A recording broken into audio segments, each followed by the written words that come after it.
Is-sibt filgħodu l-pubbliku kien mistieden iżur is-siti ta' Borċ in-Nadur u l-eqdem sit preistoriku ta' Malta, Ardalam.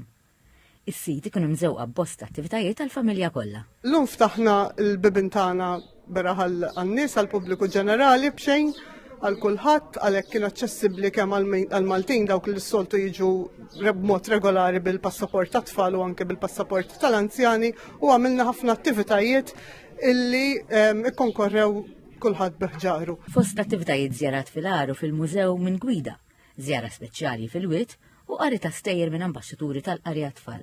Interessanti ħafna ġifieri kontilni ġejt l-aħħar meta kont żgħir jiġri ġeddit anke l-memorji ta' meta kont żgħir meta ġejr tal-iskola għalhekk hu ħaġa interessanti anke li kellna fil-veli t-tur tal-veli kien għalluna ċertu affarijiet li qatt ma kont smajt bihom li jistgħu actually jiġru u hekk. U issa għandna l-opportunità peress li hawn l-Open Day ġibna żgħir għax għadu ma ġaqat u għamilna mixja fil-wied ma' gwida ġifieri kienet interessanti ħafna ġifieri iva. Tallimna affarijiet li ma konniex nafuhom ġifieri minna jkunu affarijiet bħal dan. Dalam li għallinna li s-soltu ma jkunx miftuħ għall-pubbliku kienet vera esperjenza sabiħa li ninżlu hemmhekk u kien hemm it-turisti wkoll jieħdu pjaċir, ġifieri kienet vera esperjenza sabiħa temp inserta tajjeb, ġifieri ħadna gosta. Ardalam jixet l-ewwel preżenza tal-bniedem fi gżiritna ta' 7400 sena.